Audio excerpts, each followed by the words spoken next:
उच्चल जलधितरंगा तव शुभ नामे जागे तव शुभ आशीष मांगे गाहे तव जय गाथा जनगण मंगलदायक जय हे भारत भाग्य विधाता जय हे जय हे जय हे जय जय जय जय हे.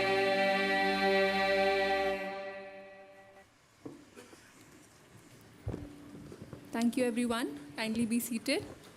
I would now like to invite the President of the Delhi High Court Bar Association, Mr. Hariharan, to kindly present a plant to our chief guest, the Honorable Speaker of the Lok Sabha, Shri Om Birla, and to formally welcome him for today's program.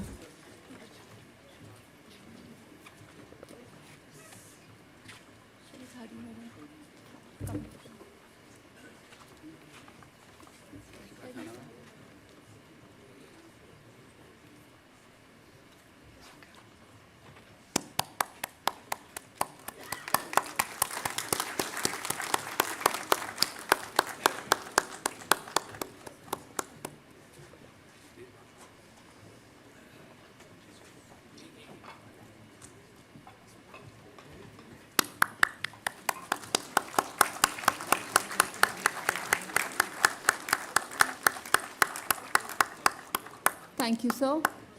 I would now like to invite President, Supreme Court Bar Association, Mr. Vikas Singh, to kindly present a plant to our guest of honor, the Chief Justice of India, Honorable Mr. Justice B.R. Gavai, as a mark of our appreciation and gratitude.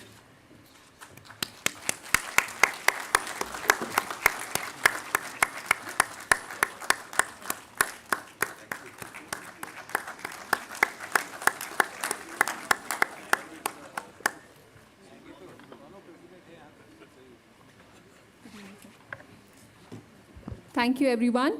Good evening, everyone. I'm Shireen Moti, Associate Professor of Law and Associate Dean at O.P. Jindal Global University. Thank you for joining us for the 11th Dr. L.M. Singhvi Memorial Lecture on the theme of Human Dignity as the Soul of the Constitution, Judicial Reflections in the 21st Century. Without further ado, I would now like to invite the founding Vice Chancellor of O.P. Jindal Global University, Professor Dr. C. Rajkumar, to kindly come forward to deliver the welcome address.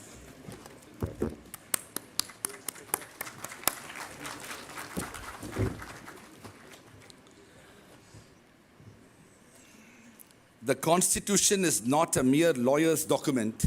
It is a vehicle of life, and its spirit is always the spirit of age. The core of constitutional morality is respect for human dignity. These are the prophetic words of Dr. B.R. Ambedkar, and I would like to begin this evening by recalling these words. Respected Chief Guest, Honorable Shri Om Birla Ji, Speaker of the Lok Sabha, our guest of honor and keynote speaker, Honorable Chief Justice of India, Justice B.R. Gavai, Dr. Abhishek Manu Singhvi, Senior Advocate, Supreme Court of India, and indeed the co-host of this evening, distinguished dignitaries, judges of the Supreme Court of India, judges of the High Courts, as well as distinguished lawyers, members of the legal community, judicial fraternity, academics, members of civil society, media, and my beloved Chancellor and benefactor of O.P. Jindal Global University, Naveen Jindal, esteemed colleagues, members of the fraternity of well-wishers of Dr. L.M. Singhvi, friends, ladies and gentlemen. It is my singular honor to welcome you all to the 11th Dr. L.M. Singhvi Memorial Lecture, a solemn yet celebratory occasion that binds us together in memory, reflection, and inspiration. There are moments in public life when remembrance becomes renewal. This memorial lecture is not merely an event. It is an invocation of ideals. As Dr. L.M. Singhvi reminded us, I quote, democracy is not just a system of governance, it is a culture of the human spirit, unquote. Today, as we gather to deliberate upon the theme, human dignity as the soul of the Constitution, judicial reforms in the 21st century, we reaffirm that the Constitution lives most fully, not in its text, but in the dignity it confers upon every citizen. We are truly privileged this evening, Sri Om Birla Ji, as Speaker of the Lok Sabha. Your stewardship enriches our democratic discourse. Your presence anchors debate, in civility and principle. Honorable Chief Justice of India, Justice B.R. Gavai, your gracious acceptance to deliver tonight's lecture brings profound judicial insight and dignity to our gathering. I particularly want to recognize the presence of the Honorable and Learned Attorney General for India, Dr. R. Venkataramani, the distinguished Solicitor General of India, Shri Mr. Tushar Mehta, and all other law officers who have taken the time out to be present with us on this occasion. I also want to particularly recognize the fact that today we are also paying tribute to the Constitution. Shri Naveen Jindal had conceived the idea of building a world-class university here in Sonipat, Haryana, and along with it, last year, he also conceived the idea of building India's first Constitution Museum and the Rights and Freedoms Academy, inaugurated by the presence of the Honorable Speaker of the Lok Sabha, Shri Om Birla ji, Union Law Minister, Shri Arjun Megwal ji, as well as 8 distinguished judges of the Supreme Court of India to mark the 75th anniversary of the adoption of the Constitution. We gather today in memory of Dr. Lakshmi Mal Singhvi, a thinker, diplomat, jurist, parliamentarian, interfaith exponent, cultural custodian, and visionary. He embodied moral courage, intellectual depth, and civilizational grace. This evening, I would like to reflect more fully on the 5 facets of his legacy, each profound in its reach and enduring in its impact. First, Dr. L.M. Singhvi as a scholar-statesman. Dr. Singhvi's blend of brilliance and humility set him apart. A gold medalist from Allahabad University, an LLM from Harvard Law School, an LLD from Cornell University, he was Rajasthan's first Rotary scholar overseas. His legal prowess made him a senior advocate at the Supreme Court and later an Advocate General of Rajasthan. Yet, beyond accolades, he wielded learning with modesty, infusing parliamentary and courtroom discourse with moral clarity and intellectual rigor. Dr. L.M. Singhvi as India's voice to the world. As India's High Commissioner to the United Kingdom from 1991 to 1997, the longest-serving diplomat in the UK, Dr. Singhvi articulated Indian values on the world stage with grace and substance. He steered cultural diplomacy, relayed moral perspectives at global forums, and deepened Indo-British ties. His efforts included delivering the prestigious Reed Lecture at the University of Cambridge and bolstering India's presence at institutions such as the Permanent Court of Arbitration. Third, Dr. L.M. Singhvi as the architect of interfaith harmony. In an era marked by all kinds of divisions around the world, Dr. Singhvi championed unity. He defined tolerance, and I quote, a state of mind, a set of norms, and a pattern of behavior, another name for human understanding, unquote. Whether through building the Nehru Center in London or organizing interfaith dialogues, he fostered bonds that transcended dogma. Fourth, Dr. L.M. Singhvi as a custodian of culture and civilization. A lover of literature and heritage, Dr. Singhvi was a prolific author and a cultural advocate. He served as the president of Indira Gandhi National Center for the Arts and was instrumental in literary and artistic preservation. He penned works such as A Tale of Three Cities, Democracy and Rule of Law, and the Jain temples in India and around the world, blending narrative with reflection and a scholarship with soul. 5, Dr. L.M. Singhvi as champion of human rights and dignity. Dr. Singhvi's belief in law as a moral force defined his public life. He influenced legal reforms, advocated for the creation of Lokpal and Lok Ayukta, and helped shape India's National Human Rights Commission. His writings and speeches reminded us law must be anchored in justice, rights in righteousness. Together, these 5 dimensions reveal a truth. Dr. L.M. Singhvi was not merely distinguished, he was a moral compass, a constitutional visionary, and a cultural ambassador whose legacy continues to guide and uplift. On behalf of all present, I would like to extend my profound thanks and appreciation to Dr. Abhishek Manu Singhvi for endowing and benefacting this lecture series at O.P. Jindal Global University. Through his devotion and generosity, his father's legacy continues to inspire and transform future generations of jurists, academicians, and citizens. Friends, as we light the lamp this evening, let it be more than tradition. Let it be a beacon of remembrance and renewal, a reminder that justice, culture, and law are intertwined, luminous threads of our shared humanity. Let me now close with another timeless insight from Dr. B.R. Ambedkar from his Grammar of Anarchy speech delivered on 25th November 1949. Quote, if we wish to maintain democracy, not merely in form, but also in fact, we must hold fast to constitutional methods. It means we must abandon the bloody methods of revolution. These methods are nothing but the grammar of anarchy, and the sooner they are abandoned, the better for us, unquote. In these words lies our guiding compass, affirming that dignity and progress are born not of upheaval, but of faith in institutions, non-violence, and constitutional strength. As a law professor, I am typically used to writing prose, but there are very rare moments in life I end up writing poetry, and I have written a short poetry on this occasion. And it goes, in memory's gentle blow, his spirit still endures. Dr. Singhvi's noble truth our purpose reassures. His son walks in that grace with honor deeply hued. Dr. Abhishek Manu Singhvi, vision renewed. To Sri Om Birla, whose presence steadies democratic ground, your voice a beacon of dialogue, our consensus is found.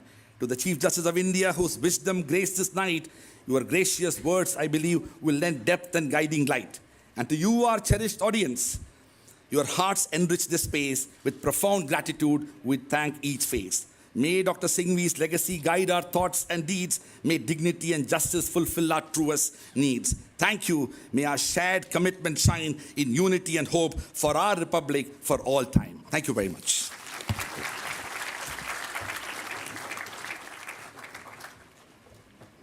Thank you, sir, for setting the tone for today's program and also introducing us to the life and times of Dr. L.M. Singhvi. On that note, I would now like to invite Senior Advocate, Supreme Court of India and Member of Parliament, Rajya Sabha, Dr. Abhishek Manu Singhvi, to kindly come forward to introduce our chief guest and guest of honor for today. Welcome, sir.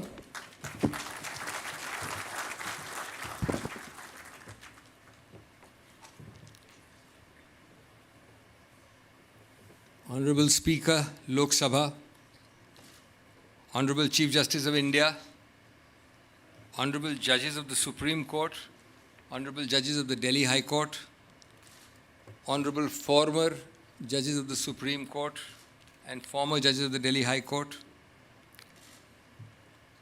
former Union Minister, Attorney General for India, Solicitor General of India, Members of Parliament, Excellencies, Ambassadors and High Commissioners, Chancellor and Vice Chancellor of Jindal University, Captains of Industry, leaders of political parties, distinguished members of the bar, especially the senior colleagues, members from academia, media, friends, ladies and gentlemen.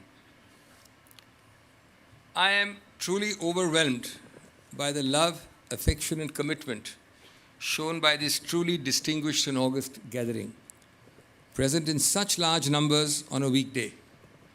For me, this occasion is not merely ceremonial.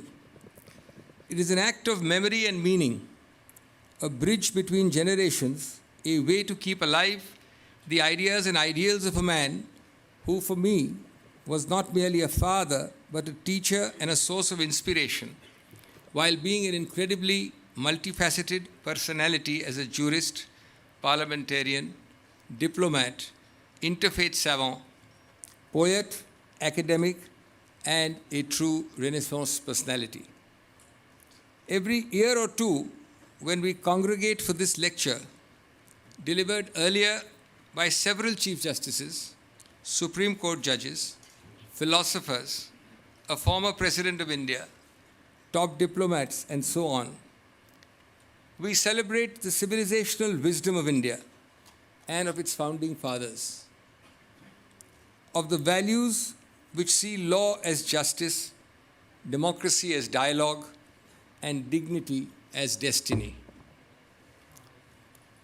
Both the Honorable Speaker and I share the desert dust of Rajasthan, a land that teaches patience in drought, resilience in adversity, and dignity in simplicity. No wonder bringing dignity to the Speaker's chair comes so naturally to Shri Birla. If the judiciary is the temple of dignity, then Parliament is its theatre. And in that theatre, the Speaker is the director who ensures that even discord retains decorum. Shri Birla perennially tries to ensure that dignity, both in silence and in disciplined speech. It is not easy in times when debates threaten to become duels, but Sri Birla tries to remind us that dignity in democracy means letting voices clash without letting values collapse. Sri Birla is an institutional custodian who guards the dignity of the lower house of parliament with the endurance of the desert from which he comes and the grace of a peacock. It is not easy to use the gavel, not as a weapon, but as a compass. After all, the true dignity of Parliament is not in its walls or traditions, but in ensuring that every voice, whether thunderous or trembling, finds a hearing. दोस्तों, कोटा में कहीं भी जाएं तो speaker साहब के मात्र उपस्थिति से ही लोगों को हलचल मच जाती है। ऐसा इसलिए है क्योंकि वास्तव में जनता के ये आदमी हैं और कोटा स्थित अपने घर के माहौल में सबसे ज़्यादा सहज महसूस करते हैं। यहाँ कोई भी उनसे कहीं से भी कभी भी मिल सकता है। इसलिए उन्हें उस विशाल लोकसभा के प्रोटोकॉलबद्ध माहौल या दिल्ली में स्थित उनका आलीशान सरकारी आवास अटपटा सा लगता है। अपने काफ़ी वरिष्ठ प्रतिद्वंदियों पर लगातार विधानसभा और लोकसभा में जीत के लिए बिरला जी को जायंट किलर, महानायक कहा जाता है। आपने स्कूली दिनों से ही एक सक्रिय छात्र संघ नेता रहे हैं। उनकी असली विशेषता, और बिना किसी मीडिया प्रचार के, यह है कि सभी सामाजिक कल्याण परियोजनाओं में उनकी निरंतर प्रतिबद्धता और अथक परिश्रम रहा है। 1999 में कारगिल युद्ध से संबंधित राहत कार्य, 2001 के गुजरात का भूकंप, 2004 की सुनामी, 2013 का केदारनाथ की त्रासदी और ऐसे कई अन्य सेवा कार्यों में श्री बिरला ने संसाधन जुटाने और पुनर्वास कार्यों को आगे बढ़ाने में व्यक्तिगत खुद ने महत्वपूर्ण भूमिका निभाई है। अग्रणीय पंक्ति में खड़े हुए हैं हमेशा। वरिष्ठता सूची में ये चौथे स्थान पे आते हैं, स्पीकर के स्थान में। लेकिन इन्होंने किपलिंग के इस कथन को चरितार्थ किया है। किपलिंग ने कहा था, walk with Kings nor lose the common touch. I first appeared before the same young-looking then Justice Gavai decades ago at Nagpur. Something he never lets me forget, since I had to scramble in a charter plane to reach Nagpur. And that information apparently travels fast in Nagpur. Since those 2 decades up to date, what has stood out for me is firstly his light touch, an easy manner of getting to the heart of the matter, coupled with complete lack of pomposity and a fantastic dose of pragmatism. Secondly, he has eschewed as far as possible the Operation Successful Patient Dies syndrome, or the model of many judgments, which automatically lead to minimum sermonizing and maximum decisiveness in his judgments. Thirdly, for a man to have come from such a distinguished political lineage, spreading over the several decades of his father's distinguished public service, and yet to have retained the faith of diverse classes and political dispensations in his own distinguished judicial career, is, I think, a remarkable tribute to his objectivity, fairness, independence, and farsightedness. I have personally experienced this in several extremely politically sensitive cases, which I don't have the time to recount, where Justice Gavai has neither flinched nor avoided, but has used his light touch, his pragmatism, to preclude the slightest whisper of dissatisfaction from any quarter. This, friends, is no easy achievement, especially in the troubled times we live in. Fourthly, Chief Justice Gavai is a man whose life journey revives faith in Indian democracy. And in particular, it revives faith in the thought processes and unending exertions of the man in whose memory this building where we are now sitting was consecrated, Dr. B.R. Ambedkar. For someone actually experiencing daily deprivation of resources and creature comforts, for someone who cooked bhakris and drew water, for someone who sat on the floor in municipal classrooms with no chairs, no desks, except his own dreams, Chief Justice Gavai exemplifies what dogged determination, enduring hard work, and luckily, of course, not following his father's advice, or rather following his father's advice of not joining politics, can achieve. In that sense, no PhD, no classroom, no lecture, and no sermon can educate, enthuse, excite, or energize the youth of this country, and especially young lawyers, than the almost unbelievable trajectory of the life of Chief Justice Gavai. Friends, the man in whose memory we meet today was truly multifaceted.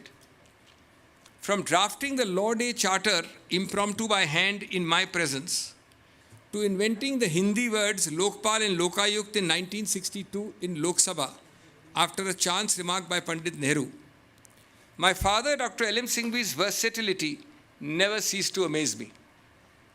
He could converse in chaste Sanskrit, compose a very good Hindi poem while listening to his opponent arguing, and yet be ready for the rejoinder.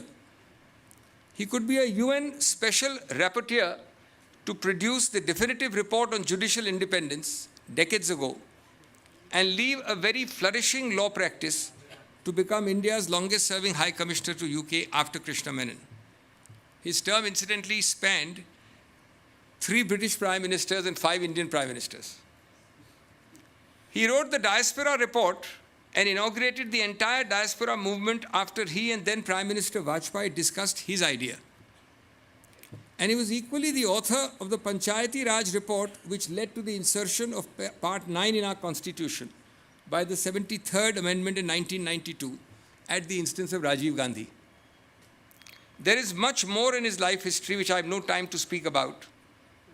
But above all, dignity for him was not merely a constitutional ideal, but a lived practice. Few could embody, exhibit, breathe, and live it more in political, legal, public, social, or cultural life than him. So friends, as we now turn to the lecture, we must remember the Constitution as the Grundnorm, as the Germans used to call it, the supreme law and the sacred text of our democracy. But friends, even sacred texts require a spirit, not merely a structure. The Constitution is not a stone monument. It is a living organism. And the life force that animates it, the pulse that keeps it beating, is dignity. Dignity is what transforms a constitution from a legal contract into a moral covenant. Without dignity, liberty becomes license, equality becomes mere arithmetic, and fraternity becomes rhetoric. With dignity, each of these provisions become real, become human, and become humane. The Indian judiciary, to its great credit, has not treated dignity as a mere poetic flourish. It has treated it as a constitutional compass. One out of many examples is the evolution of Article 21. From a narrow protection of life and personal liberty, it has blossomed into a fountainhead of rights, to livelihood, to health, to education, to a clean environment, to privacy, to reproductive autonomy. What ties all these expansions together? The recognition that life without dignity is no life at all. Think of the Keshwananda Bharati judgment, where the doctrine of the basic structure was born. At its core, it was about dignity, the dignity of the Constitution against mutilation, the dignity of citizens against authoritarianism. Think of Puttaswamy, where the right to privacy was affirmed not as a luxury but as the very essence of dignity in the digital age. Think of Navtesh Johar, where the court, while decriminalizing same-sex relations, affirmed that love, identity, and intimacy cannot be demeaned by majoritarian prejudice. In each one of these examples, dignity was not an afterthought. It was the soul of the process. But let me emphasize, as I conclude, dignity is not the monopoly of the judiciary. It is, in fact, the responsibility of all institutions, indeed of society itself. The legislature is supposed to honor dignity when it enacts laws that empower the marginalized, protect the vulnerable, and equalize opportunity. The executive honors dignity when governance is transparent, fair, and responsive to the last person. Civil society honors dignity when it resists bigotry and builds bridges of understanding. And let me dare say, we honor dignity even in the way in which we conduct public discourse. In an age of angry noise, dignity is in listening as much as in speaking, in respecting disagreement as much as in asserting belief. That is why, friends, it is such a joy and honor to have with us two remarkable constitutional functionaries this evening. Honorable Chief Justice Gavai, whose life itself symbolizes the triumph of dignity over adversity, and whose judgments have consistently shown fidelity to constitutional morality. Honorable Speaker Om Birla, who embodies the dignity of parliamentary procedure, ensuring that amidst the tumult and the contestation, the House remains the forum where the people's voice speaks. May I now, therefore, invite the Honorable Chief Justice of India, Honorable Mr. Justice Bhushan R. Gavai, to deliver the 11th Dr. L.M. Singhvi Memorial Lecture on the theme, Human Dignity as the Soul of the Constitution, Judicial Reflections in the 21st Century.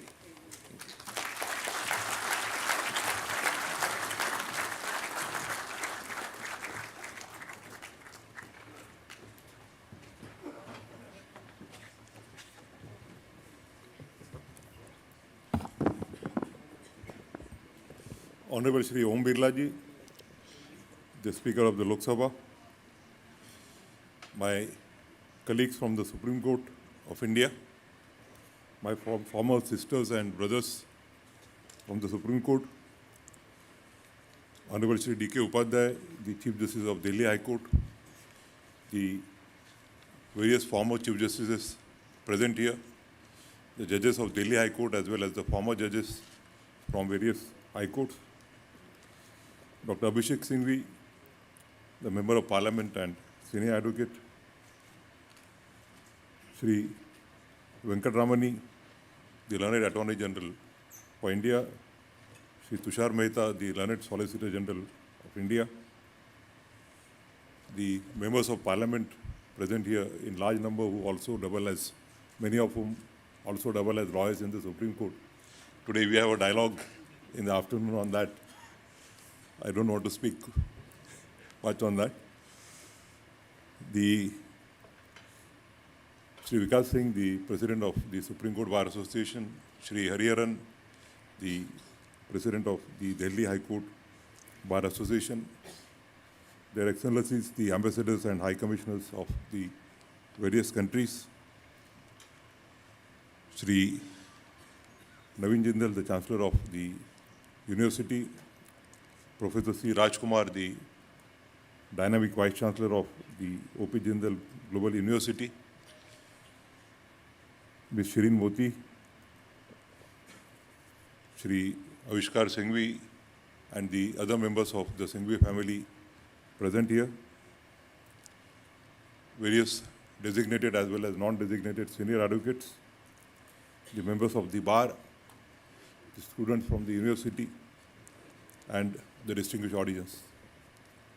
At the outset, I would like to thank the organizers for giving me an opportunity to deliver today's lecture, the 11th Dr. L.M. Singhvi Memorial Lecture. It is particularly an honor for me to speak today, though I did not have an opportunity to meet Dr. L.M. Singhvi personally, but I knew him through his work and particularly through my father. My father shared the membership of Rajya Sabha almost during the same time when Dr. L.M. Singhvi and Mr. Fali Nariman, the scholars from the legal fraternity, were also the members of the Rajya Sabha. And my father had a close relationship with both of them since his son was associated with the legal profession.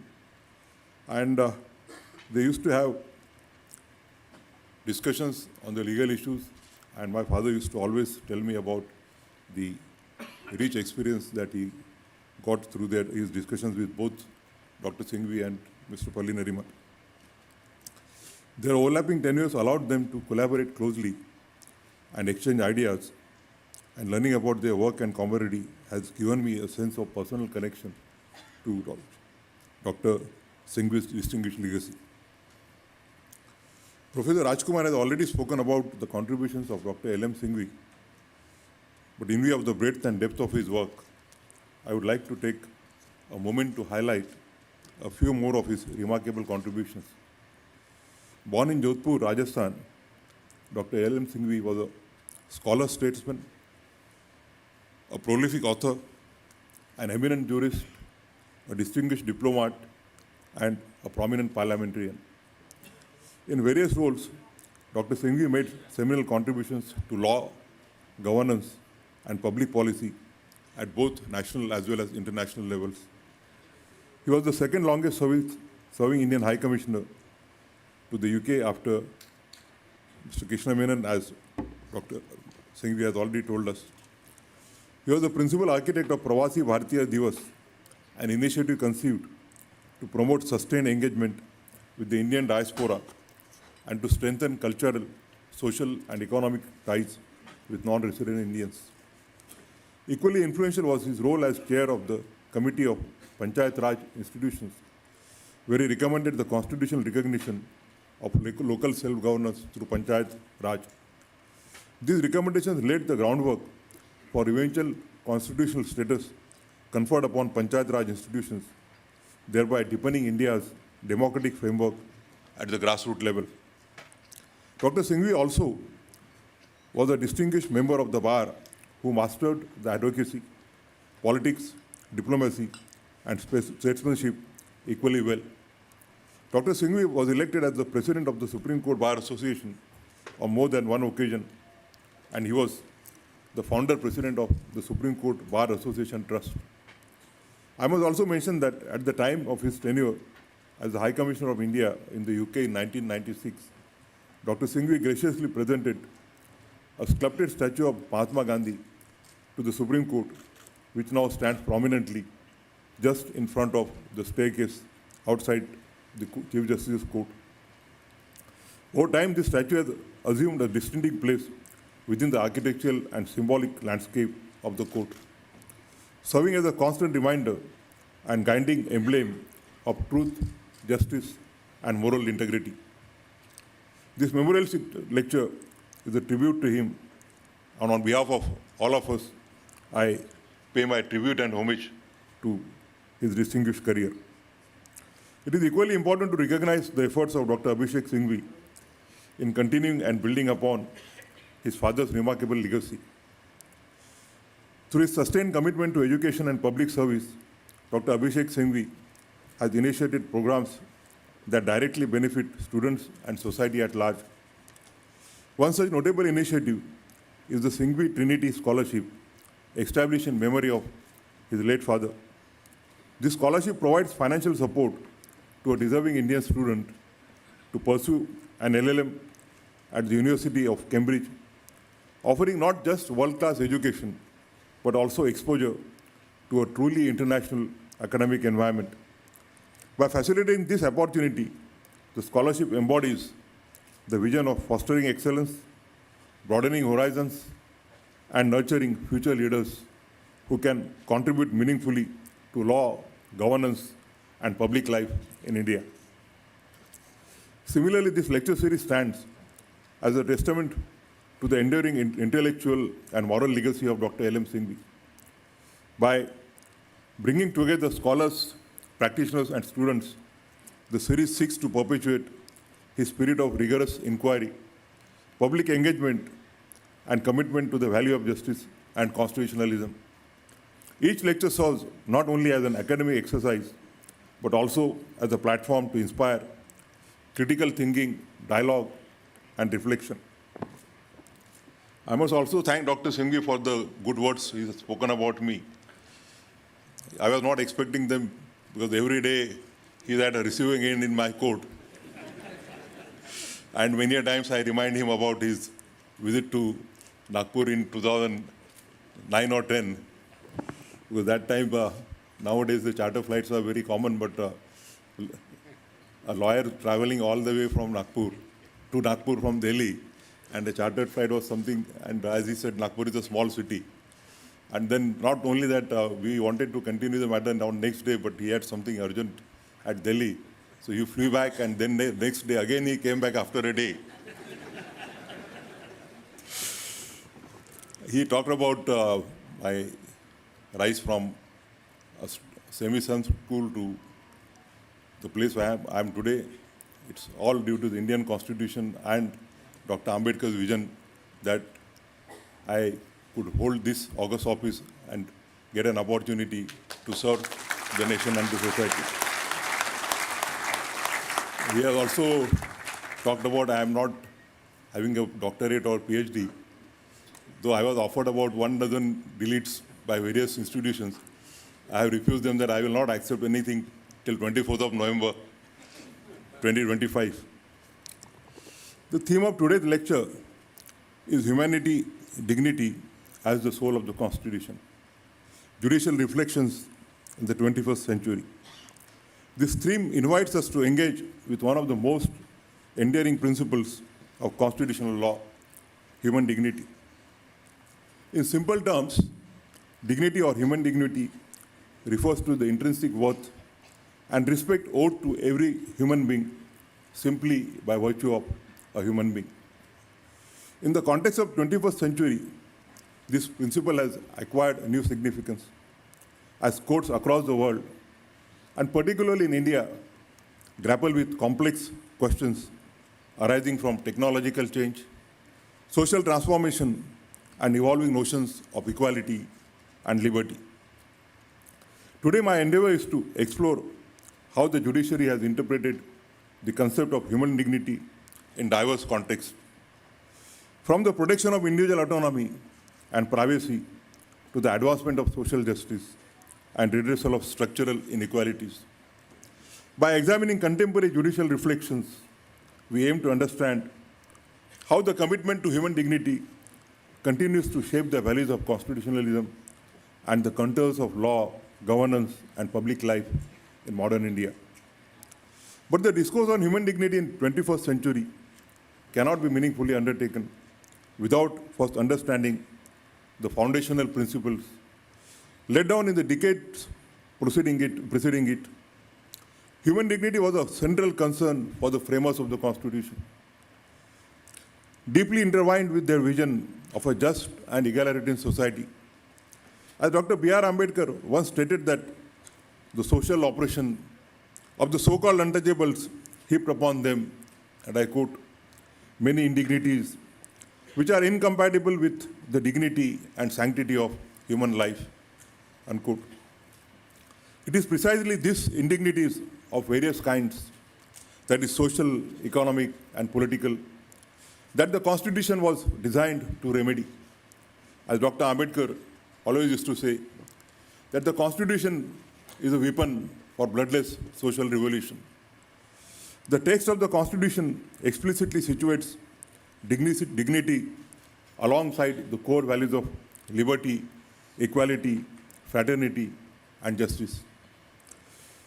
Signaling its centrality to the Indian constitutional project, the preamble enshrines this principle in clear terms and to provide amongst them all fraternity, assuring the dignity of the individual and the unity and integrity of the nation. As reflected in the preamble, this linkage between dignity and the values of fraternity, unity, and integrity of the nation is significant, as it underscores the idea that respect for each individual is not merely a personal or social value, but a foundational principle for the cohesion of society itself.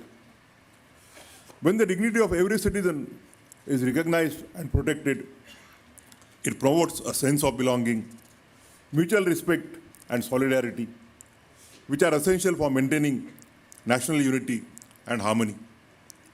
By anchoring dignity in these interrelated values, the Constitution envisioned a society where every individual, regardless of caste, class, or background, could live a life of respect.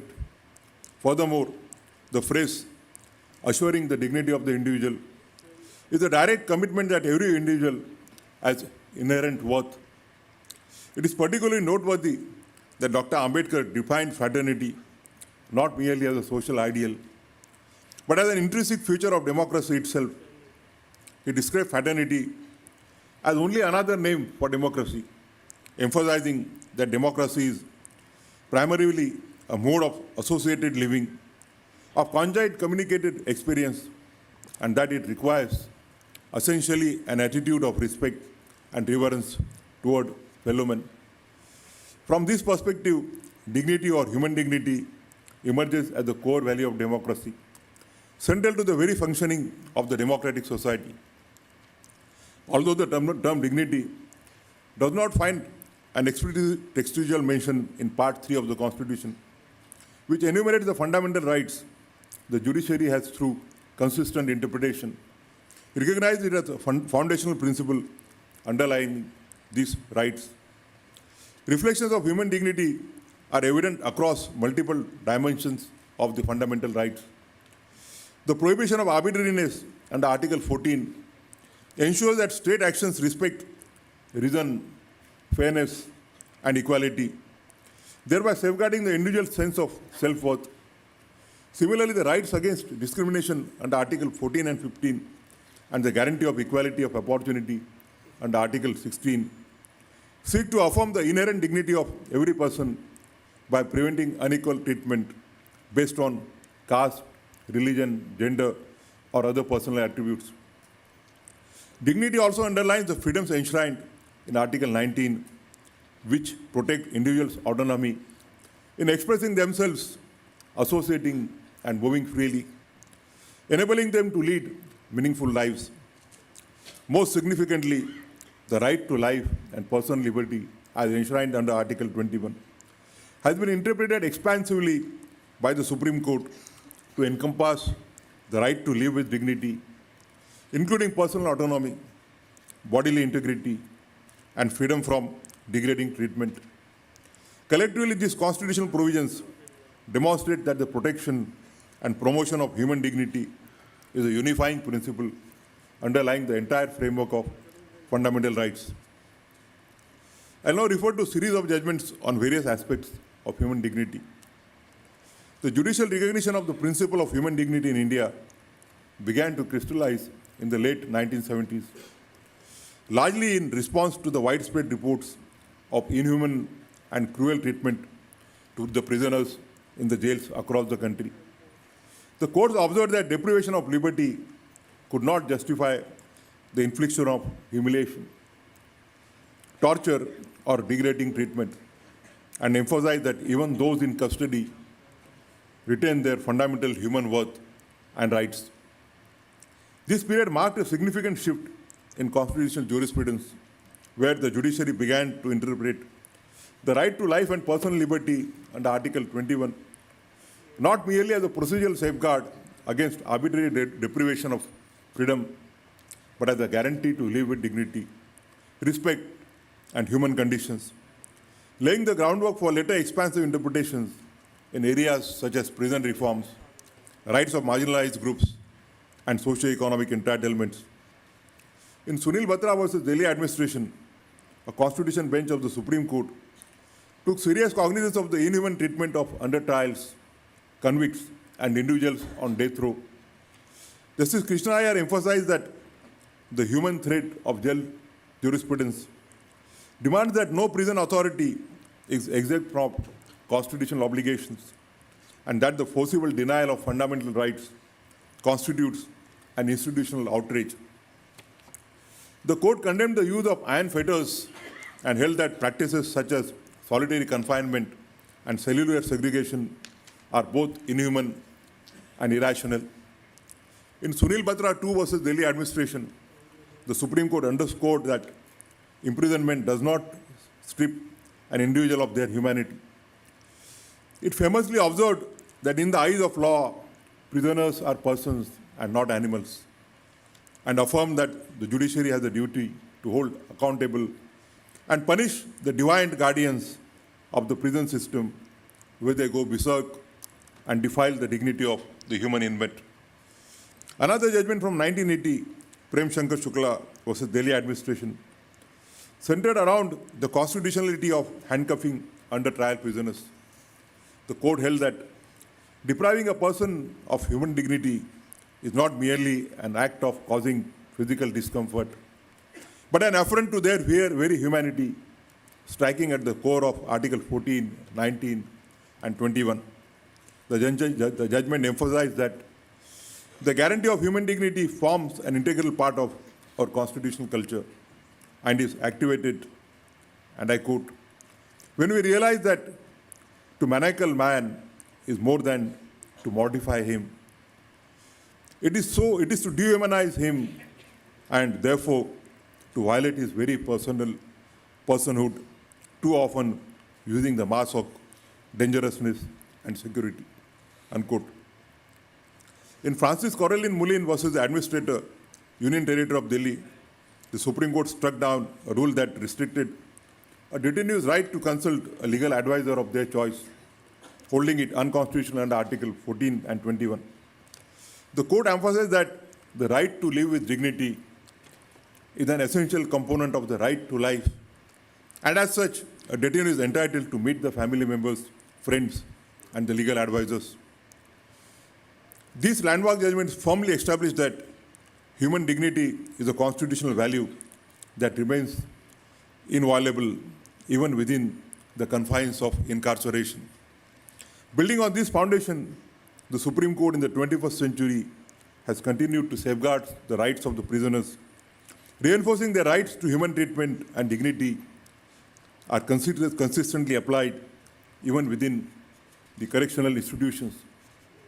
The Supreme Court in Mehmood Naeem Azam versus the state of Chhattisgarh observed that a person in custody retains their basic human rights and inherent dignity, and the police officers are bound to refrain from inhuman treatment.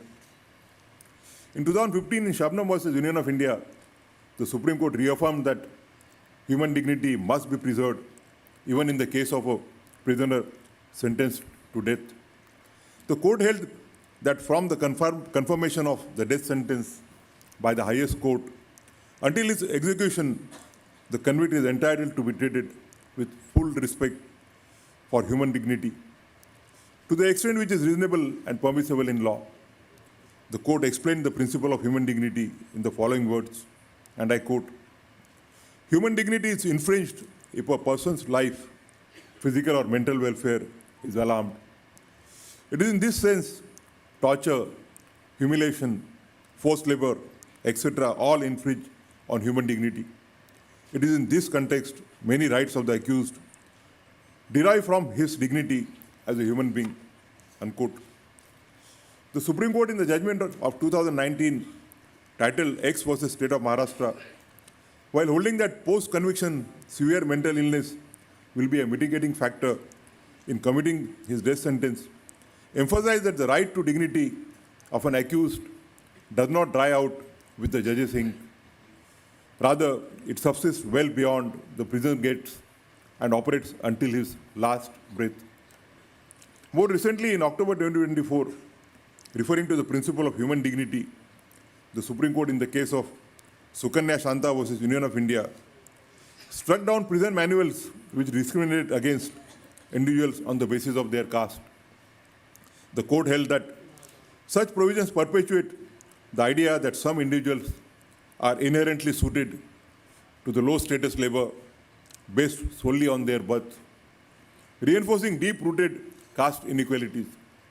It was noticed that such provisions deprive prisoners from marginalized groups of a sense of dignity and the expectation that they should be treated equally. We also find that the principle of human dignity has played a crucial role in how the Supreme Court has derived unenumerated rights from the Constitution. Article 21, which guarantees the right to life and personal liberty, has been the primary foundation for recognizing such rights. As I stated, the court in Francis Corolle emphasized that the right to life is not confined to mere existence, but extends to living a life with dignity, thereby broadening the ambit. Another crucial judgment here is Mohini Jain versus the state of Karnataka, where the court declared the right to education as a fundamental right under Article 21.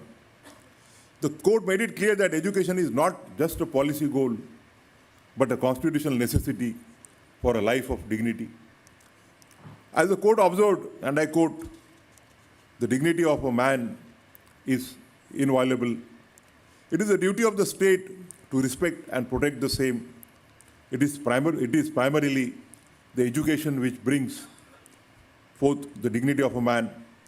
An individual cannot be assured of human dignity unless his personality is developed, and the only way to do that is to educate him." Education was highlighted as a facilitator for recognizing one's dignity. As we marched in the 21st century, the ambit and scope of human dignity was further expanded by the Supreme Court in M. Nagaraj versus Union of India, as the court held that it is the duty of the state not only to protect the human dignity, but to facilitate it by taking positive steps in that direction. In Sukanya Shanta in 2024, the court declared that Article 21 includes the right to overcome caste barriers as a part of the right to life of individuals from marginalized communities. This is to ensure that they can flourish in an environment of equality, respect, and dignity without being subjected to a caste-based discrimination which cripples their personal growth. Another important aspect of the discourse on human dignity is that it is intrinsically connected to an individual's autonomy and especially to make decisions about their own life. It encompasses the freedom to exercise choice, personal agency, and self-determination. The courts have consistently recognized that human dignity and personal autonomy are mutually reinforcing. A person cannot truly live with dignity if they are denied the ability to make choices regarding their body, actions, or life circumstances. The interconnection has been central to judicial reasoning in areas such as reproductive rights, privacy, and the right to refuse medical treatment, where the courts have emphasized that respect for autonomy is a fundamental component of the right to live with dignity under Article 21. In Sujita Srivastava versus Chandigarh administration, the court observed that a woman's right to make reproductive choices is an essential facet of personal liberty under Article 21 of the Constitution. It emphasized that reproductive autonomy encompasses both the decisions to procreate and the choice to refrain from procreation, and that the fundamental considerations are the protection of a woman's privacy, dignity, and bodily integrity. The Supreme Court in Singhvi versus State of Karnataka recognized that a forcible intrusion into a personal mental processes is also an affront on human dignity and liberty, often with grave and long-standing consequences. A strong emphasis on dignity is made in the 9-judge bench decision in 2017 in K.S. Puttaswamy versus Union of India. This judgment declared the right to privacy as a fundamental right, flowing through various provisions of Part 3 of the Constitution. It was held, dignity cannot exist without privacy. Both reside within the inalienable values of life, liberty, and freedom, which the Constitution has guaranteed. Privacy straddles across the spectrum of fundamental rights and protects for the individual a zone of choice and a self-determination. Privacy was held to be the constitutional core of human dignity. It affirms that living with dignity is essential to realizing the liberties and freedoms that form the cornerstone of our Constitution. In 2018, the Common Cause versus Union of India, the court permitted passive euthanasia in cases of terminally ill persons. The court reiterated that the term life in Article 21 encompasses the right to live with human dignity, which also includes the right to die with dignity. As an intrinsic aspect of the right to live with dignity, this interpretation underscores that the right to dignified existence extends throughout the natural course of life, encompassing not only the quality of living, but also the manner and procedure of death. Beyond personal autonomy, other dimensions of human dignity, such as self-expression and the right to make decisions, reinforce the principle that it is ultimately the patient's choice to accept or refuse the medical treatment. Across these judgments, the judiciary has repeatedly affirmed that protection of autonomy is a core mechanism through which the Constitution safeguards human dignity, reinforcing the interdependence of these two fundamental principles. I'll now turn to how the court has acknowledged human dignity not only as an individual right, but also as a collective or group value, particularly in the context of marginalized and socially disadvantaged communities. The judiciary has recognized that structural inequalities, historic injustices, and systematic discriminations can undermine the dignity of entire social groups, and that protecting their dignity requires affirmative measures, safeguards, and equality-oriented interventions. Through its jurisprudence, the court has consistently emphasized that dignity encompasses social recognition, respect, and the opportunity for marginalized communities to participate fully and equally in society, extending beyond mere legal protection to address entrenched social hierarchies and exclusion. In People's Union for Democratic Rights versus the Union of India, the court examined the violation of labor laws during the construction of the Asian Games complex in New Delhi and emphasized that whenever construction work is undertaken, whether departmentally or through contractors, the government or any public authority must ensure strict compliance with labor laws. Authorities should not wait for the complaints from workers, but must conduct regular and surprise inspections to detect any violations. The court highlighted that Article 23 prohibits forced labor in any form as it violates human dignity and fundamental human values. It further held that even if remuneration is paid, labor performed under compulsion or without free consent constitute forced labor under Article 23. This judgment underscored that labor must be provided voluntarily without coercion or compulsion as a fundamental aspect of respecting the inherent dignity of the worker. Importantly, this decision set a precedent for a series of subsequent judgments that reinforce the principle of the dignity of the labor, emphasizing that all workers, regardless of their social or economic status, are entitled to fair treatment and safe working conditions. Later highlighting the need to protect the marginalized communities, such as scheduled castes and scheduled tribes, in Chameli Singh versus State of UP, the court reiterated that the right to live as a human being is not ensured by meeting only the animal needs of the man, but it is secured only when he is assured of all the facilities to develop himself and is freed from restrictions which inhibit his growth. The court articulated that the true purpose of securing dignity of person and equality of status is to create supportive conditions which include the right to food, water, decent environment, education, medical care, and shelter. Such conditions will ensure that every citizen may grow and participate as an equal in our democracy. In a significant judgment in Vishaka versus State of Rajasthan, the court laid down guidelines to prevent sexual harassment against women at the workplace. It was held that gender equality includes protection from sexual harassment and right to work with dignity, which is universally recognized basic human right. In Charu Khurana and others versus Union of India, the Supreme Court struck down the rules of Cine Costume Makeup Artists and Hairdressers Association that barred female makeup artists from becoming members.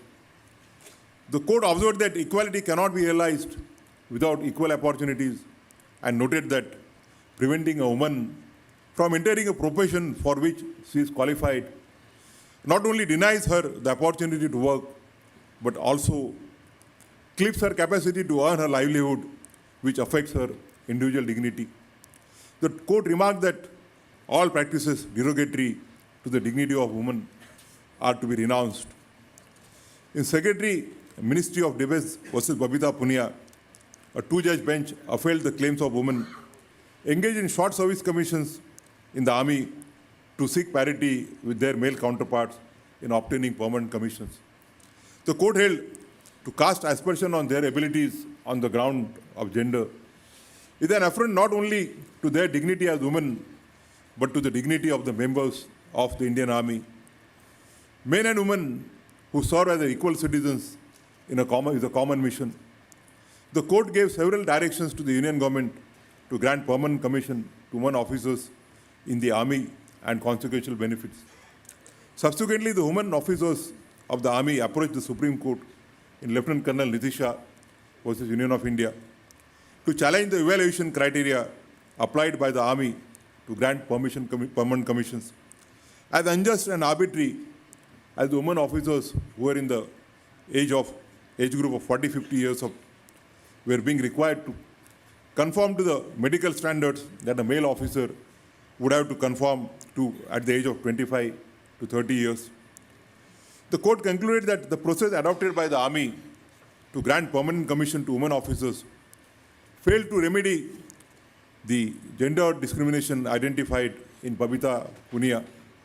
The evaluation procedure was found to constitute indirect and systematic discrimination, disproportionately affecting women. The court held that this discrimination inflicted both economic and psychological harm and constituted an affront to their dignity. The dignity of persons with disabilities has also been increasingly recognized by the courts as an essential facet of constitutional protection. Judicial pronouncements have emphasized that persons with disabilities are entitled to live with self-respect, dignity, autonomy and equality, and that society and the state have a duty to remove barriers, physical, social, and institutional, and hinder their full participation in public and private life. In Jija Ghosh versus Union of India, the Supreme Court awarded compensation to the petitioner to be paid by an airline which had devoted her from the aircraft because of her disability. The court found that this incident was discriminatory against persons with disability. It was noted that rights of persons with disability are founded on the sound principles of human dignity, which is a constitutional value and a constitutional goal. The court recognized the principle of reasonable accommodation for persons with disability. In Vikas Kumar versus the Public Service Commission, the court held that the provisions of scribe is mandated by law to ensure that persons with disabilities can live a life of equality and dignity with their bodily and mental integrity respected by society. It observed that it was fundamentally wrong for the UPSC to restrict these facilities solely to persons with benchmark disabilities. The court emphasized that all necessary support and accommodations must be provided to enable persons with disabilities to participate on equal footings. More recently, in Amar Jain versus Union of India, the court was hearing a petition filed seeking directions to various respondents to formulate appropriate rules and regulations for conducting digital KYC e-KYC, video KYC process through alternative methods to ensure an inclusive and accessible process to all persons with disabilities. The court held that, and I quote, bridging the digital divide is no longer merely a matter of policy discretion, but has become a constitutional imperative to secure a life of dignity, autonomy, and equal participation in public life. The right to digital access, therefore, emerges as an intrinsic component to the right to life with liberty, necessitating that the state proactively designs and implements including digital ecosystems that serve not only the privileged, but also the marginalized, those who have been historically excluded, unquote. Overall, the Supreme Court has been consistent in evolving the human dignity jurisprudence. To give you examples, I normally do not refer to my judgments, but I'll take liberty to refer to my two judgments. The first regarding directions in the matter of demolition of structures, where the court laid down certain guidelines to prevent illegal demolition of structures, including the homes of the accused persons. In doing so, the court also noticed having a house or a roof over one's head gives satisfaction to any person. It gives a sense of dignity and a sense of belonging. More recently, in T.N. Godavaram Thirumpala versus Union of India, while dealing with the issue of hand-pulling rickshaws in a town in Maharashtra, the court held that the persons towing handcart rickshaws in Matheran do so not of their own choice, but since they have no other source of livelihood. Permitting such an inhuman practice, which hits the concept of human dignity in a country like India, which is marching towards becoming a developed country from a developing country, belittles the constitutional promise of social and economic justice.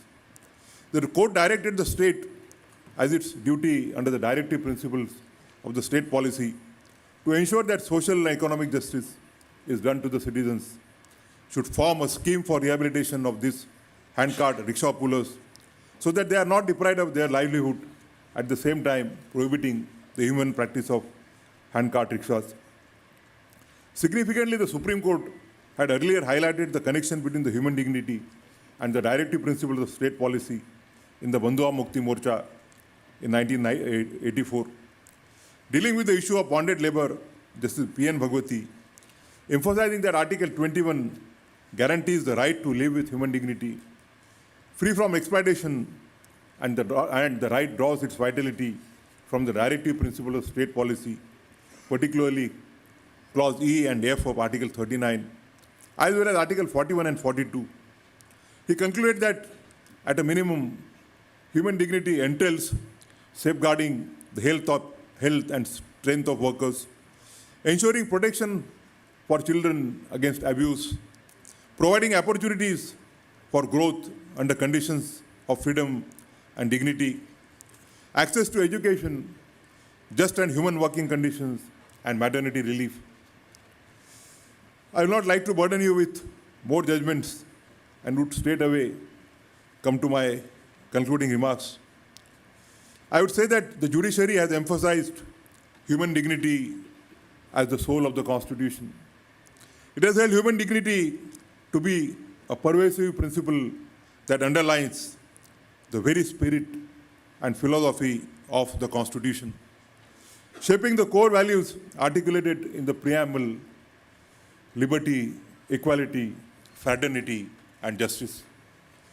Across a wide array of judgments in the 20th and 21st century, the Supreme Court has consistently recognized that human dignity is both a substantive right and a normative lens through which all fundamental rights must be understood.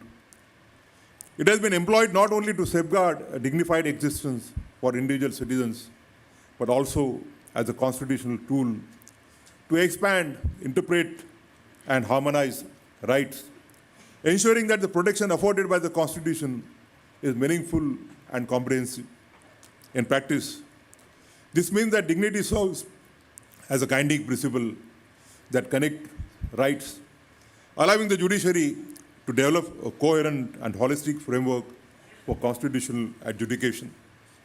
Whether in the context of prisoners, workers, women or persons with disabilities, human dignity transforms the understanding of autonomy, equality and justice, ensuring that the law protects not only physical survival, but also the broader conditions necessary for a life of self-respect, freedom, and opportunity. By anchoring constitutional interpretation in dignity, the Supreme Court has ensured that the Constitution remains a living instrument capable of responding to evolving societal challenges while remaining faithful to the foundational values. I end my lecture by quoting from the privacy judgment, and I quote, to live with dignity. Dignity is the core which unites the fundamental rights, and because the fundamental rights seek to achieve for each individual the dignity of existence. I unquote. I thank the O.P. Jindal University and Dr. Singhvi for giving me an opportunity to address you on this occasion in memory of Dr. L.M. Singhvi. I once again pay my deep tribute to the enormous contribution of Dr. L.M. Singhvi. I am also thankful to all my brother colleagues and members of the bar who, in spite of tomorrow being a miscellaneous day, are present in large number. Thank you very much.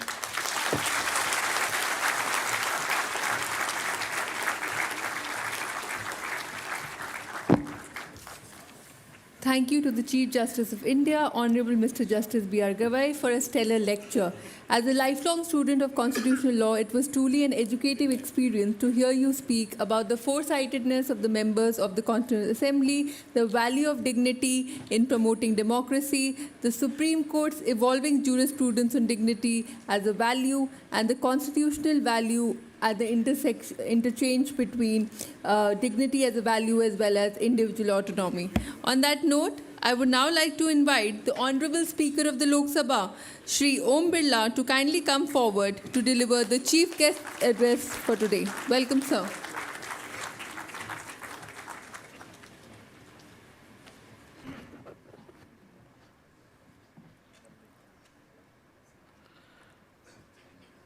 Doctor L. सिंघवी स्मृति व्याख्यान में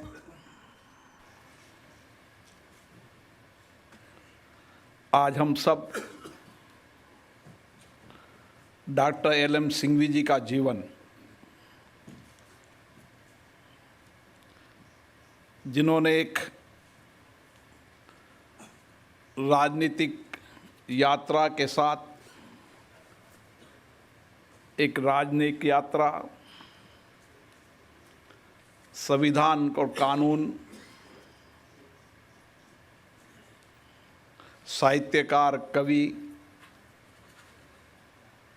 ऐसा उत्कृष्ट उनका जीवन है कि वह हमें आज भी प्रेरणा देता है। उन्होंने जिस क्षेत्र के अंदर भी कार्य किया, चाहे एक राजनेता के रूप में, उस समय 1962-67 के अंदर राजस्थान का जोधपुर एक जीवंत शहर है, वहाँ पर निर्दलीय सांसद बने।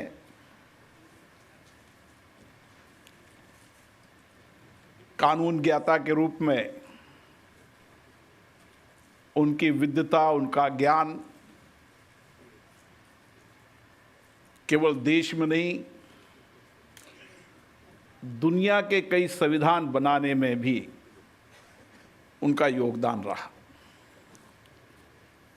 उनकी यात्रा एक राजनीतिक यात्रा के रूप में लंबे समय तक वो यूके में राजनीतिक रहे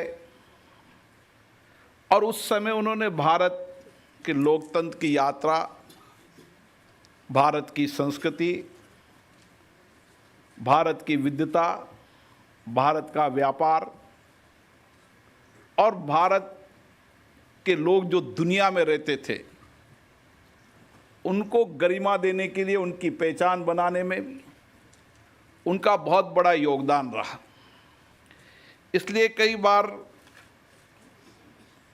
व्यक्ति ऐसा भी हो सकता है जिसका बहुआयामी व्यक्तित्व हो, और मुझे लगता है डॉक्टर एल.एन. सिंघवी का बहुआयामी व्यक्तित्व हम सबको प्रेरणा देता है नए कार्य करने की, नई विचारों की, और अपने जीवन के अंदर देश को कुछ न कुछ कंट्रीब्यूशन करने की। यही इस व्याख्यान माला के अंदर हमें अनुभव प्राप्त हुआ। अभी माननीय उच्चतम न्यायालय के मुख्य न्यायाधीश, जिन्होंने समय समय पर इस देश के अंदर कानून के द्वारा मानव गरिमा के विषय पर अलग अलग जो निर्णय हुए, फैसले हुए, उनके बारे में बताया। और सही बात है, इस दुनिया के अंदर भारत लोकतांत्रिक एक ऐसा देश है जिसने हमेशा आज़ादी के बाद बंधुत्व, समानता पर विशेष रूप से ध्यान दिया। संविधान निर्माता बाबा साहब अम्बेडकर ने जो आज़ादी के बाद उस समय विचार दिया, जो दृष्टिकोण दिया, उन्होंने मानवता की संवेदना और समानता, बंधुत्व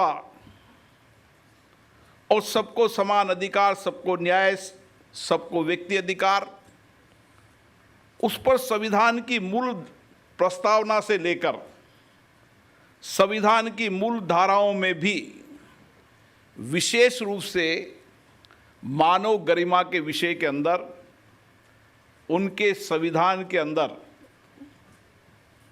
जो अनुच्छेद है और संविधान सभा की डिबेट के अंदर भी हमारे संविधान निर्माताओं ने उस चर्चा, डिबेट के अंदर भी मानव गरिमा का विशेष ध्यान रखा। और आज हमें खुशी है कि इस 75 वर्ष की लोकतंत्र की यात्रा के अंदर समय समय सरकारों ने भी संसद के अंदर कानून पारित किए, मानव गरिमा के विषय पर, निजता पर विषय पर, स्वतंत्रता पर, समानता पर मुद्दों पर लंबी चर्चा हुई, डिबेट हुई। और आज हम 21वीं सदी से जब गुजर रहे हैं तो निश्चित रूप से मानव गरिमा के विषय पर समय समय, चाहे कानून के फैसले हो, चाहे सरकार के फैसले हों, आज सवाल ये है कि इन सारी संस्थाओं के माध्यम से हम कैसे लोगों को त्वरित न्याय दिलाएं, कैसे इतने वर्षों बाद भी जो कुछ भी कानूनी या कार्यपालिकाओं की अड़चन है उनको कैसे दूर करें, ताकि एक व्यक्ति को मानव गरिमा से तुरंत न्याय मिल सके, चाहे कार्यपालिका के अंदर हो, चाहे शासन हो, चाहे न्यायपालिका के अंदर हो। इस पर एक बड़ी डिबेट, चर्चा का अवसर है। और मुझे आशा है आप सब लोग अपने अपने क्षेत्र में बहुत विद्वान हैं, जिन्होंने समय समय पर ऐसे विषयों पर अपने विचारों को व्यक्त किया है, अपने ज्ञान, अपनी विद्वताओं को लिखा है। आज हमें सभी संस्थाओं, चाहे लोकतंत्र की संस्था संसद हो, चाहे न्यायपालिका हो, चाहे कार्यपालिका हो, शासन हो, हमारा एक ही प्रयास होना चाहिए। इस 75 वर्ष की यात्रा में बहुत परिवर्तन हुआ है। हमने अंग्रेजों के बने कानूनों को परिवर्तन करने का लगातार प्रयास किया है। आज मुझे खुशी है कि हमने अंग्रेजों के उन कानूनों को भारत के लोकतंत्री व्यवस्थाओं के अनुसार हमने उन कानूनों में परिवर्तन करने का काम किया है। लेकिन इस 75 वर्ष की यात्रा के अंदर अभी भी अगर हम मानव गरिमा की बात कर रहे हैं तो संविधान के अंदर सब धाराएं देने के बाद भी, क्योंकि आज भी भारत का संविधान हमारा कानूनी दस्तावेज नहीं है, हमारा जीवंत वो दस्तावेज है जो हमेशा हमें मार्गदर्शन का काम करता है। मुझे आशा है कि मैं डॉक्टर अभिषेक मनु सिंघवी जी को धन्यवाद देता हूं, जिन्होंने इस चर्चा को आगे बढ़ाया है। और ये चर्चा अलग अलग क्षेत्रों के अंदर आप सभी विद्वानों के ज्ञान से, आप सबकी विद्वानों के लेखन से और समय समय पर, चाहे जुडिशरी हो, चाहे कार्यपालिका हो, चाहे लोकतांत्रिक हो, हर संस्थाओं को आपके और सुझाव मिलेंगे ताकि आम व्यक्ति को त्वरित गति से हर संस्थाओं के अंदर न्याय मिले, उसके मानव अधिकारों की सुरक्षा हो, और जो उसको पेजित किया अभी भी जो कठिनाइयाँ चुनौतियाँ उसके जीवन के अंदर अभी भी है, उन सारी चुनौतियों को कैसे समाधान हो सकता है। मुझे लगता है कि संविधान में जो बनाई तीनों स्तंभ हैं, कार्यपालिका, न्यायपालिका, विधायिका, वह अपने आप में सबको व्यापक अधिकार है और इन सारी संस्थाओं के अंदर आज भी व्यापक परिवर्तन करने की आवश्यकता है और इसके लिए आपके अमूल्य सुझाव आएंगे। मैं पुनः डॉक्टर अभिषेक मनु सिंघवी जी को धन्यवाद देता हूं और विशेष रूप से जस्टिस B.R. गवई जी ने, जिन्होंने पूरी अभी तक इस विषय पर जो फैसले हुए, चाहे हाई कोर्ट में हुए, चाहे सुप्रीम कोर्ट में हुए, उन सारे फैसलों को आपके सामने रखा है। निश्चित रूप से आज की ये व्याख्यानमाला हम सबको नया मार्गदर्शन देगी, नए विचार को प्रेरित करेगी और LM सिंघवी जी के जीवन, उनके उत्कृष्ट अद्भुत जीवन को से हम सबको प्रेरणा मिलेगी। आप सभी को बहुत बहुत धन्यवाद।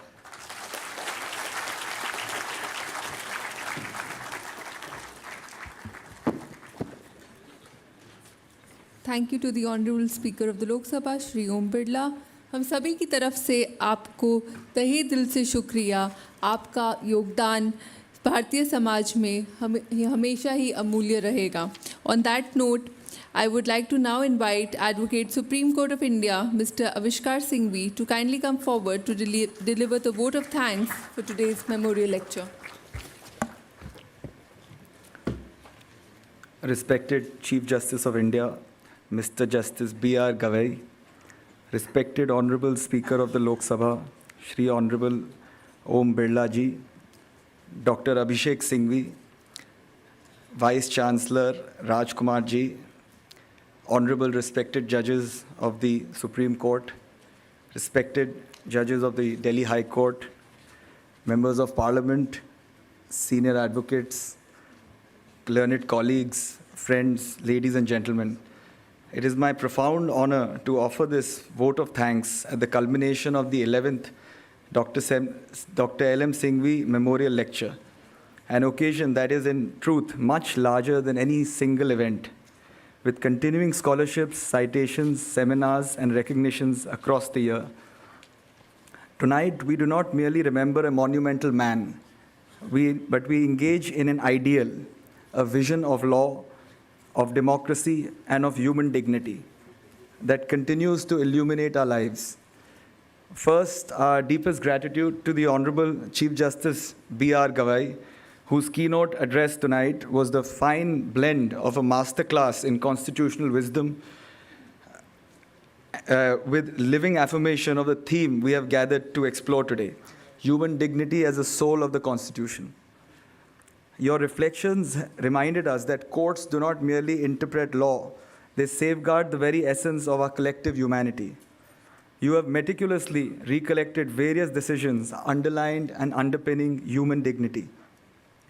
We are grateful for the clarity, the compassion, the depth with which you have connected jurisprudence to the lived dignity of every citizen. You have rendered justice faithfully and fearlessly, with grace, and if I may say, sometimes with great humor in the courtrooms. You continue to inspire millions of legal professionals with values that they should live by and protect, dignity and justice above all. To the Honorable Speaker, Shri Om Birla Ji, our chief guest, we owe a special word of thanks to you. You made time to specially fly back from Kota for this function. In your stewardship of the Lok Sabha, you embody a rare combination of firmness, calmness, ensuring that debates, even when spirited, remain anchored in civility and constitutional ethos. Your words tonight highlighted that dignity is not a privilege of a few, it is the responsibility of all those who govern, legislate, and lead. Your tribute to Dr. L.M. Singhvi as a parliamentarian, a statesman, and a voice of Indian civilization was evocative. Your words have given a new life to his memory. His parliamentary contributions and his passion for democracy were enriched by the very ideals that you drive every day. It is often that a lecture series, I first want to say a few words about my father as well. My gratitude to my father, Dr. Abhishek Singhvi, who has always welcomed us to this annual conversation and guided it with magnanimity, wit, and balance. It can sometimes be dangerous to go at the pace at which he goes, especially for health reasons. It can also be an enriching one at the same time. His capacity to work hard and fulfill his dream and the vision carried by my grandfather is immaculate. His reflections reminded us that remembering Dr. L.M. Singhvi is not an act of nostalgia, it is an exercise in moral imagination. And it's thinking about the kind of society that we wish to build, one in which law, life, principle, practice, and dignity walk hand in hand. My heartfelt gratitude to one of the most remarkable vice-chancellors of India, Professor Rajkumar, a perennial dynamo of energy and innovation in the education sector, who is revolutionizing the way in which we impart education. Having known him personally for some time now, I can not only vouch for his unparalleled energy levels, but also his unwavering determination to accomplish his dream and vision for the students of this country that come from all parts of this great nation. To the members of the bar, judiciary, political leaders, academics, diplomats, friends, and all attendees, your presence here is in itself is a testament to the respect and affection that my grandfather inspired across generations and professions. You have given your attention, your intellect, your conscience to this dialogue. For that, we are profoundly thankful. To all those who have joined us today, your presence here is deeply appreciated. It reflects the wide-ranging legacy of a man who was truly multifaceted. Let us acknowledge those whose names do not appear in speeches, but whose efforts make such events possible: the organizers, the volunteers, the secretarial staff, and every hand who has ensured that tonight unfolded with seamless ease. In their labor, too, we witness the quiet, unheralded embodiment of the theme we honor. It is often said that a lecture series is only as meaningful as the dialogue it inspires between the past and the present. In this, we are specially blessed that Dr. L.M. Singhvi dedicated his life to law, justice, public service, and to diplomacy, and all with a conscience. He believed that the Constitution is a living promise that every human being in every walk of life deserves respect, recognition. He was a polymath whose life was a confluence of intellectual brilliance, moral conviction, and tireless public service. Tonight's discussions, the depths of insight shared, and the gracious engagement of our guests have carried forward that promise.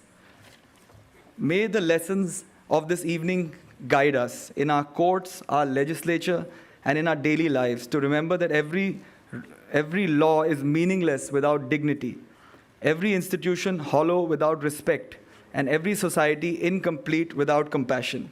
As we carry forward his memory, let us carry forward his mission to think deeply, to act justly, and to speak wisely and serve selflessly.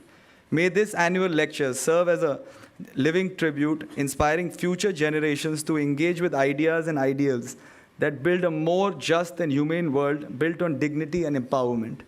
With the gratitude in my heart and humility in my voice, I thank you all once again. Jai Hind. Thank you. Thank you, sir. I would now like to invite Ms. Abhilasha Singhvi to kindly present a memento to our chief guest, the Honorable Speaker of the Lok Sabha, Shri Om Birla, as a mark of our respect and gratitude.